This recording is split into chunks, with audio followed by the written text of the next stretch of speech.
풍요 속의 빈곤이라는 말이 있습니다. 이 말은 영국의 경제학자인 존 케인즈가 주장한 것으로서 부유한 사회가 소비보다 저축을 더 하려는 경향으로 인해서 도리어 빈곤해질 수 있다라는 사실을 말한 것입니다. 요즘 부족할 것이 없는 세상이지만 많은 사람들이 풍요를 누리지 못하고 있습니다. 채널이 전부 몇 개인지 알 수 없을 정도로 너무 많은 채널을 TV에서 방송을 하고 있지만 막상 TV를 켜면 볼 것이 없다라고 말을 합니다.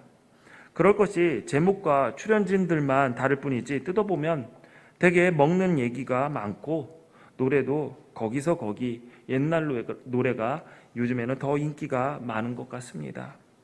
세계 인구가 77억 명 되는데요. 우리나라 인구만 해도 5,180만 명이 됩니다. 그 가운데 내 속마음을 알아줄 막역한 사이가 지금 몇이나 될까요?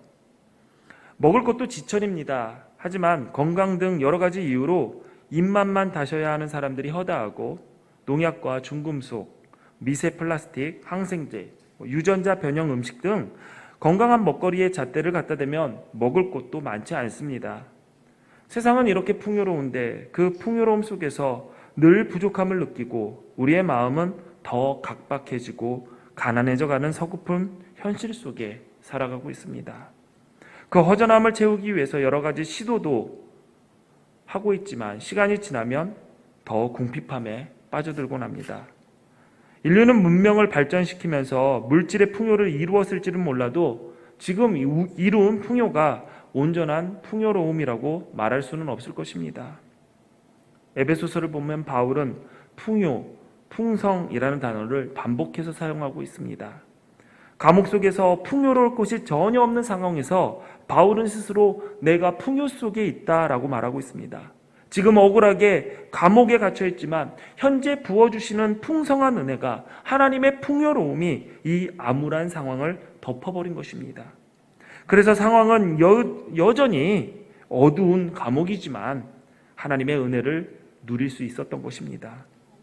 우리의 삶 가운데서 평안과 풍요를 누리는 것은 상황이 만들어주는 것이 아닙니다. 하나님께서 부어주시는 은혜의 풍성함이 우리의 삶을 풍요롭고 아름답게 만듭니다. 다윗은 시편 23편 5절에 주께서 내 원수의 목전에서 내게 상을 차려주시고 기름을 내 머리에 부으셨으니 내 잔이 넘치나이다 라고 했습니다. 고대 근동에서는 손님을 초대하고 대접할 때 최고의 예우를 표현하는 방법들이 있는데 그 중에 하나는 술잔에 술을 따를 때 일부러 넘쳐 흐르게 따라주는 것입니다. 우리나라도 귀한 손님을 초대하면 다 먹지 못할 양의 음식을 상다리가 휘어지도록 푸짐하게 차려주곤 합니다. 제가 결혼 전에 처음으로 처갓집에 갔을 때 장모님께서 차려주신 상이 기억이 납니다. 저는 만화에서나 볼 수 있는 고봉밥을 처음 받아봤습니다. 저는 밥을 많이 먹지 못합니다. 그래서 미리 제 아내를 통해서 장모님이 밥을 조금만 담아달라고 미리 말해두었는데 그릇에 담겨있는 밥보다 그릇 밖으로 삐져나온 밥이 더 많을 정도로 큰 고봉밥을 받은 것이에요. 그러면서 장모님이 이런 말씀을 하셨습니다. 장정이 이 정도는 먹어야지. 말씀하시면서 그 밥그릇을 주셨지만 밥을 담아주신 장모님은 물론 그것을 제가 다 먹지 못할 거라고 아셨을 것입니다.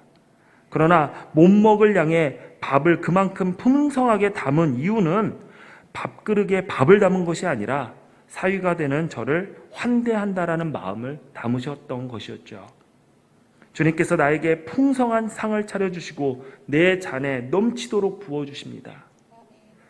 나를 향한 하나님의 마음을 부어주시고 사랑과 은혜와 호의를 넘치도록 부어주시는 것이죠. 그것도 누구 앞에서? 내 원수 앞에서입니다. 내 원수가 나를 어떻게 보는 사람입니까? 나를 인정하지 않고 기회만 있으면 나를 밟아 누르려 하는 자가 원수 아닙니까? 그런데 하나님은 나를 인간같이도 여기지 않는 원수들 앞에서 풍성한 상을 차려주시면서 나를 인정해 주시는 것입니다. 마치 나를 향해 조소를 보내는 원수들 앞에서 슬며시 다가와 어깨동무를 하며 이렇게 말씀하시는 것과 같죠. 뭐야? 무슨 일인데? 얘한테 말하지 말고 나한테 말해. 무슨 일이야? 창조주 하나님께서 나를 이렇게 대해 주시는데 얼마나 든든합니까? 우리의 삶이 풍성한 것은 가진 것이 많아서 쌓아둔 것이 풍족해서가 아닙니다. 하나님과 친하기 때문에, 그것을 하나님께서 인정하시고 세상 가운데 나와의 친밀함을 드러내 주시기 때문에 우리의 삶이 풍성할 수밖에 없는 것입니다.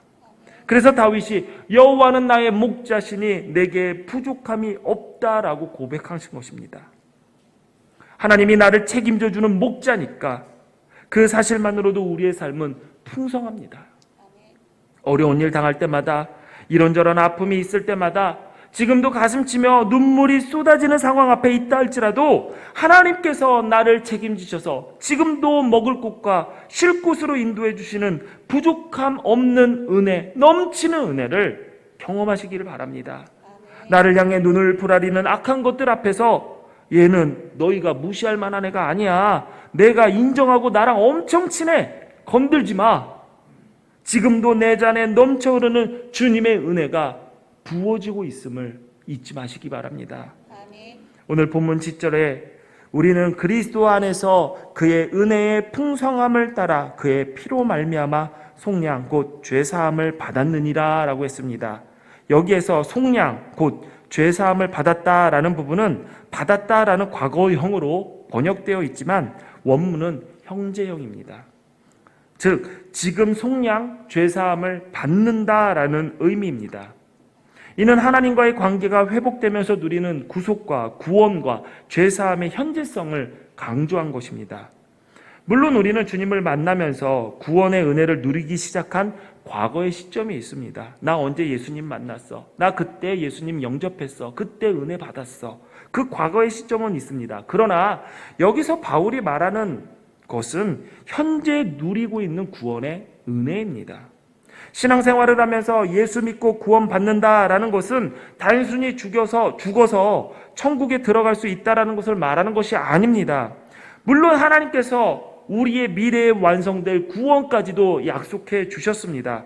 그러나 천국의 삶은 죽어서만 누릴 수 있는 것이 아닙니다.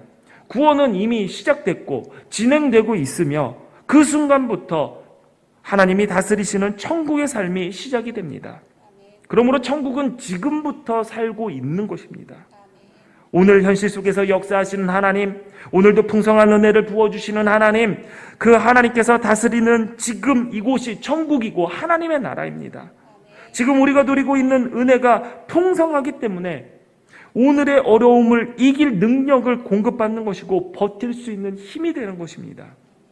감옥에 갇혀 있는 바울이 그 상황에서도 하나님의 영광을 찬송할 수 있었던 것은 현재 흘러넘치는 풍요로운 하나님의 은혜를 누리고 있었기 때문입니다. 우리가 현재 누리는 은혜를 깨닫지 못하면 현재의 문제를 이겨낼 능력이 없습니다. 현재의 은혜, 현재의 구원의 은혜를 우리가 무시를 하면 그 사람은 맨날 과거 이야기를 합니다. 나도 옛날엔 뜨겁게 믿었어. 또 반대로 미래 이야기만 합니다. 언젠가 정신 차리고 나 첫사랑 회복할 거야. 혹은 지금 다 무의미해. 나 죽는 날만 바라보고 살고 있어. 그때 나 천국 가는 날만 바라보고 있어. 그러고 살아. 막연한 미래 이야기만 합니다. 지금까지 도우셨던 에베네셀 은혜도 천국을 보장해 주신 그 은혜도 모두 중요하지만 현재 누리는 은혜 역시 우리의 삶에 빠져 있으면 안 됩니다. 우리는 오늘 주시는 하나님의 구원의 은혜가 필요합니다. 하나님의 은혜는 너무나도 풍성하기 때문에 과거의 아픔도 현재의 어려움도 미래의 불안함도 다 덮고 남습니다. 그 풍성한 은혜가 여러분을 통해서 온 땅에 흘러넘쳐 우리 주변의 만물이 복을 받아 넉넉하게 누리게 되기를 바랍니다. 은혜가 풍성하게 임하면 자연스럽게 우리는 하나님께서 나를 구원하셨다라는 확신과 구원의 기쁨에 가득 찹니다. 하나님의 은혜는 용서받지 못할 죄를 용서하신 것으로 표현됩니다. 그런데 우리가 그 구원의 기쁨을 잘 느끼지 못하는 이유가 있습니다. 그 중에 하나는 바로 우리가 받은 은혜의 크기가 너무나도 크기 때문입니다. 크기나 양이 인식의 한계를 넘어서면 우리는 그것을 가늠하지 못합니다. 우리가 보통 돈의 양을 이해한다라고 얘기했을 때 몇 억, 몇 천억, 몇 조까지는 대충 어느 정도인지 헤아릴 수가 있습니다. 그러나 몇 경영원, 몇 해원이라고 말하면 굉장히 많은 돈이라는 것을 알지만 그 크기가 얼만큼인지 대충 짐작하는 수준까지도 이르지 못합니다. 너무 크기 때문이죠. 우리는 만왕의 왕이신 하나님의 자리를 탐내어 스스로 하나님처럼 선악을 판단하고 내 기준으로 세상을 죄 있다 죄 없다 정죄하고 있는 반역죄를 저지른 자들입니다. 하나님께 저질러진 죄의 문제는 내가 죽는다고 해서 해결될 수가 없습니다. 노아 시대에 모든 인간을 쓸어간 홍수도 죄의 문제를 해결하라고 일어난 일이 아니라 죄악의 결과였습니다. 인류가 모조리 물에 쓸려갔습니다. 그 후에도 여전히 인간들은 하늘에 오르려고 했고 자신의 이름을 남기기 위해서 탑을 쌓아 올렸습니다. 이렇게 보듯이 인류는 죄를 해결하는 능력이나 의지조차 보이지 못했습니다. 바울은 여기서 이렇게 얘기합니다. 오직 그리스도 안에서 주어지는 은혜의 풍성함에 의해서만 죄를 해결할 수 있다. 어떠한 방법으로도 해결할 수 없고 인류가 모두 물속에 수장되는 형벌로도 해결되지 않았던 죄의 대가를 속량하신, 대신 갚아주신 주님의 은혜는 도대체 얼마나 큰 것입니까? 어느 누가 그 은혜의 양을 측정할 수 있겠습니까? 바울은 도무지 감도 잡을 수 없는 은혜를 받았다는 사실에 감격하여 탄성을 지르는 것 외에는 어떠한 반응도 할 수 없었던 것입니다. 바울의 서신의 많은 부분들을 보면은 항상 이 풍성함을 이야기합니다. 디모데전서 1장 14절에도 우리 주의 은혜가 그리스도 예수 안에 있는 믿음과 사랑과 함께 넘치도록 풍성하였도다 라고 찬양을 합니다. 우리가 넘치도록 풍성한 은혜의 깊이와 넓이를 아는 만큼 우리에게 구원의 감격과 기쁨이 주어질 것입니다. 혹시 내 안에 그 감격이 무뎌졌습니까? 하나님을 만나는 예배 가운데서도 뜨거움도 감동도 없이 멀뚱멀뚱 앉아만 있다면 그것은 내 속에 하나님의 은혜를 막고 있는 무언가가 있다라는 영적 경고 사인입니다. 구원받아 하나님의 자녀, 천국 백성이 된 그 기쁨이 사라졌다면 내가 도대체 어떠한 문제로 지금 염려하고 근심하고 그 기쁨을 누리지 못하는가 한번 점검해 봐야 됩니다. 여러분, 하나님과의 관계를 회복하십시오. 예배의 감격을 다시 한번 느끼십시오. 찬송할 때 그 뜨거움을 다시 회복하십시오. 그리스도 안에서 이미 여러분에게 넘치도록 풍성하게 부어진 그 은혜를 다시 한번 연결하십시오. 지금도 헤아릴 수 없는 하나님의 은혜가 우리에게 부어지고 있음을 기억하십시오. 은혜의 풍성함은 구원의 감격과 기쁨을 누리게 하며 동시에 모든 지혜와 총명을 넘치게 합니다. 본문 8절을 보니까 이는 그가 모든 지혜와 총명을 우리에게 넘치게 하사라고 했습니다. 솔로몬은 잠언에서 지혜가 제일이니 지혜를 얻으라, 내가 얻은 모든 것을 가지고 명철을 얻을지니라 라고 하며 지혜의 중요성을 강조했습니다. 그렇다면 우리의 모든 것을 주고서라도 얻어야 할 지혜는 무엇을 말하는 것일까요? 지혜의 사전적 의미는 사물의 이치를 빨리 깨닫고 사물을 정확하게 처리하는 정신적인 능력이다라고 정의하고 있습니다. 성경에서는 지혜를 말할 때 위로부터 내려온 지혜와 땅 위의 지혜가 있다라고 말하고 있습니다. 야고보서 3장 14절부터 15절, 16절까지 우리 한번 읽어볼까요? 시작. 그러나 너희 마음속에 독한 시기와 다툼이 있으면 자랑하지 말라. 진리를 거슬러 거짓말하지 말라. 이러한 지혜는 위로부터 내려온 것이 아니요 땅 위의 것이요 정욕의 것이요 귀신의 것이니 시기와 다툼이 있는 곳에는 혼란과 모든 악한 일이 있음이라. 아멘. 지혜 가운데 귀신이 주는 것과 하나님이 주신 지혜가 있다라고 이야기하고 있습니다. 이어지는 말씀 17절을 보면 이 둘의 차이를 알 수가 있습니다. 우리 17절도 같이 읽어볼까요? 시작. 오직 위로부터 난 지혜는 첫째 성결하고 다음에 화평하고 관용하고 양순하며 긍휼과 선한 열매가 가득하고 편견과 거짓이 없나니. 아멘. 아멘. 하나님이 주시는 지혜는 성결하고 화평하고 관용하고 양순하며 긍휼과 선한 열매가 가득하고 편견과 거짓이 없다라고 그랬습니다. 반면에 사탄이 주는 지혜는 시기와 다툼과 편견과 거짓을 만들어낸다라고 이야기하고 있죠. 지혜를 써서 만들어내는 것이 무엇인가를 보면은 우리는 하나님으로부터 오는 지혜인지 귀신의 지혜인지 구분할 수 있게 됩니다. 내가 받고자 하는 지혜, 나의 욕심과 내 탐욕과 그리고 누군가와 대결을 해서 경쟁을 해서 그 사람을 밟아 눌러서 무언가를 얻고 내가 똑똑하다, 지혜롭다라고 얘기하는 것은 그것은 하나님께서 허락하시는 지혜, 모든 것을 주고서도 얻어야 할 지혜는 아니라는 것이죠. 반면에 내가 지혜롭게 행동하여 말과 행동을 하여 그 가운데서 하나님의 선한 열매가 맺혀진다면 그것은 하늘로부터 오는 지혜고 우리 모두 다 그 지혜를 가져야 됩니다.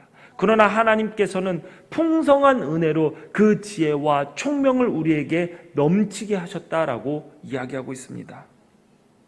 그렇다면 그 은혜의 풍성함과 하나님께서 주시는 지혜는 도대체 어떻게 연결이 되어 있는 것일까요?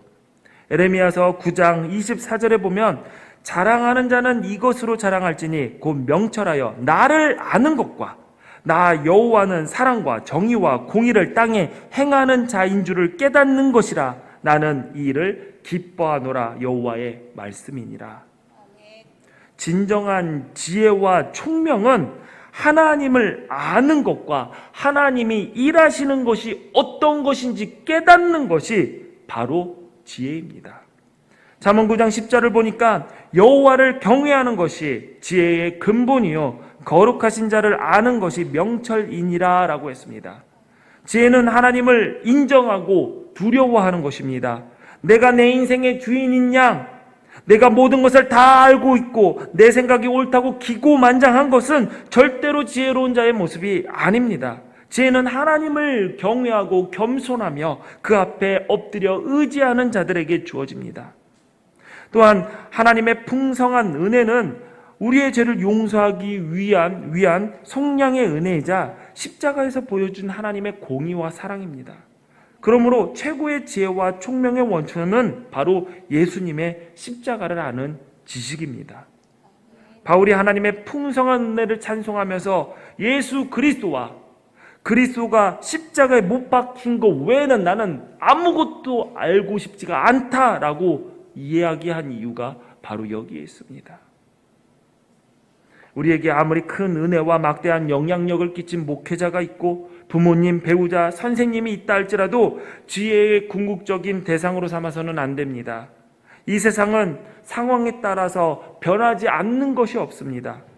그런 움직이는 것이 주님보다 더 중요하게 여겨진다면 우리의 신앙은, 우리의 믿음은 반드시 흔들릴 수밖에 없습니다. 변하지 않는 진리에 마음을 두고 그 진리를 가운데 놓고 지혜를 얻기를 바랍니다. 이 세상은 하나님의 지혜를 가진 자와 땅의 지혜를 가진 자들의 대결의 장이라고 봐도 무방합니다. 그래서 성경은 우리에게 이렇게 말합니다. 악에게 지지 말고 선으로 악을 이기라. 땅의 지혜를 이기는 방법은 똑같은 땅의 지혜가 아닌 하나님께서 주시는 선한 지혜입니다. 하나님께서 주시는 선한 지혜가 아니고서는 우리는 이 땅의 지혜를 이길 수가 없습니다. 지혜로운 삶, 바로 하나님을 인정함으로 하나님의 마음을 품고 그 방법대로 사는 삶입니다. 그 마음이 우리를 사로잡을 때 우리는 삶과 세상을 바라보는 시선 자체가 달라집니다. 이전에는 육신에 속한 생각에 사로잡혀 살았습니다. 탐욕, 교만, 분노, 인색, 나태함, 시기심이 우리를 지배했고 그것은 모두 하나님에 대한 원망으로 바뀝니다. 하지만 하나님을 마음에 품는 순간, 하나님의 마음에 우리가 품겨지는 순간 성령은 우리에게 지혜와 총명을 베푸셔서 하나님이 기뻐하시는 뜻이 무엇인지 분별하게 해주시고 하나님의 뜻에 응답할 수 있는 힘을 북돋아 주십니다. 하나님의 지혜와 총명은 진정한 우리의 삶의 성공이 무엇인지 깨닫게 해줍니다. 사람들 대개 인생에서 성공을 외적인 성취에 관련해서 생각을 합니다. 남들이 부러워할 만한 지위에 오르고 원하는 바를 다 누리며 살 수 있는 경제적인 능력을 갖춘 사람들을 보면 우리는 성공했다라고 이야기합니다. 틀린 말은 아닙니다. 저는 우리 기둥교회 성도 여러분들이 정말 남들이 부러워할 만한 지위에 오르고 위치에 올라가고 원하는 바를 누리면서 살 수 있는 경제적인 능력도 갖추기를 바랍니다. 아멘도 없어요. 싫어요? 네.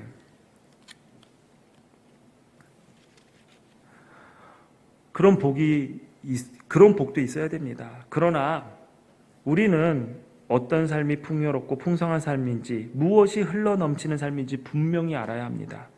내가 쌓을 수 있을 만큼 최대한 쌓아놓고 죽을 때까지 다 쓰지도 못하고 가는 것이 풍성한 삶이다라고 생각한다면 여전히 자기 욕망에만 충실한 사람으로밖에 볼 수가 없습니다. 언젠가 이 세상을 우리가 떠나게 될 텐데 어느 누가 이런 삶을 산 사람에게 풍요롭고 넘치는 삶을 살았다라고 평가하며 그 사람의 삶을 보고 존경할 수 있겠습니까? 여러분, 하나님의 자녀로서 선택된 우리들에게 성공이라는 것은 하나님의 꿈을 가슴에 품고 사는 것입니다. 예수 그리스도의 손과 발이 되어서 사는 것입니다. 그분의 영광을 찬송하기 위해서 사는 것입니다. 에베소서 6장을 보면 이렇게 나와 있습니다. 이는 그가 사랑하시는 자 안에서 우리에게 거저 주시는 바 그의 은혜의 영광을 찬송하게 하려는 것이라. 은혜가 거저 온 것을 찬송하며 그 영광을 찬송하면서 사는 것. 12절을 보니까 이는 우리가 그리스도 안에서 전부터 바라던 그의 영광의 찬송이 되게 하려는 것. 우리의 삶 자체가 하나님의 영광의 찬송, 하나님의 영광을 드높이는 존재가 되는 것이죠. 14절을 보니까 이는 우리 기업의 보증이 되사 그 얻으신 것을 속량하시려고 그의 영광을 찬송하게 하려 하십니다. 에베소서는 끊임없이 우리의 삶의 목적과 그 삶의 결국이 하나님의 영광을 찬송하는 존재임을 누누이 이야기하고 있습니다. 이렇게 반복을 하는 것은 강조하기 위해서이죠. 바울은 하나님의 영광을 찬송하는 우리가 존재가 되었음을 계속적으로 강조하고 있습니다. 저를 포함한 여러분의 인생의 목적은 하나님을 영화롭게 하는 것입니다. 이것은 우리의 종교적인 의무가 아닙니다. 하나님께 잘 보이면 하나님께서 무언가 내가 원하는 것을 주시겠지, 그것을 기대해서 해야 하는 일도 아닙니다. 하라고 했는데 안 했다가 저주받아서 벌받을까봐 힘들어질까봐 두려워해서 하는 것도 아닙니다. 자발적으로 내가 하나님을 즐거워하며 기뻐함으로 하나님을 영화롭게 하는 것입니다. 여러분 지금 무엇을 위해서 사십니까? 여러분의 가슴을 뛰게 하고 여러분의 피를 끓게 하는 일이 무엇입니까? 모든 것을 바쳐서라도 이루고 싶은 일이 도대체 무엇입니까? 물건은 목적에 맞게 사용되어야 그 존재의 의미가 있습니다. 목적에 맞게 사용되지 못할 때 그 물건은 의미도 사라지고 그 물건은 망가집니다. 지난주에 제 딸과 차를 타고 가는데 갑자기 저에게 아빠는 돈이 아주 많이 생기면 무엇을 하고 싶냐 이렇게 묻더라고요. 이런 질문 저는 별로 좋아하지 않습니다. 왜냐하면 저에게 돈이 아주 많이 생길 일이 없기 때문이고요. 두 번째, 아주 많이 생겨도 별로 쓰고 싶은 곳이 없어요. 그래서 제가 대답하기보다는 생각이 궁금해서 너는 돈이 아주 많이 생기면은 어떠한 일을 하고 싶니? 했더니 생각해 놓은 게 있더라고요. 바로 대답을 합니다. 집을 사고 싶다고 그래요. 그래서 제가 이상하다. 왜 갑자기 집을 사고 싶다고 그러지? 얘가 투자에 눈이 띄었나? 라고 생각을 했죠. 그랬더니 제가 다시 물어봤습니다. 우리 집 있잖아. 그런데 너 설마 엄마, 아빠, 오빠, 동생이랑 살기 싫어서 너 집 살려고 그런 거야? 근데 아니래요. 집은 사놓되 지금 우리 가족이 사는 집에서 계속 살겠대요. 그러면 왜 집을 또 사? 그랬더니 그 집은 사서 마음껏 어지르는 집이라고. 네. 그래서 제가 얘기를 했어요. 그러면 집을 사는 게 아니라 쓰레기장을 사야지. 그랬더니 거기는 냄새 나서 안 된대요. 그러다가 또 얘기를 해요. 또 이유가 있다는 거예요. 집을 사고 싶은 이유는 그 집을 사서 강아지와 고양이를 아주 많이 키우는 거래요. 그래서 제가 그랬어요.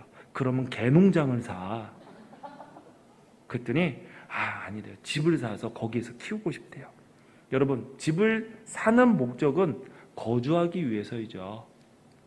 물론 세상에는 집을 거주의 목적으로만 사지 않습니다.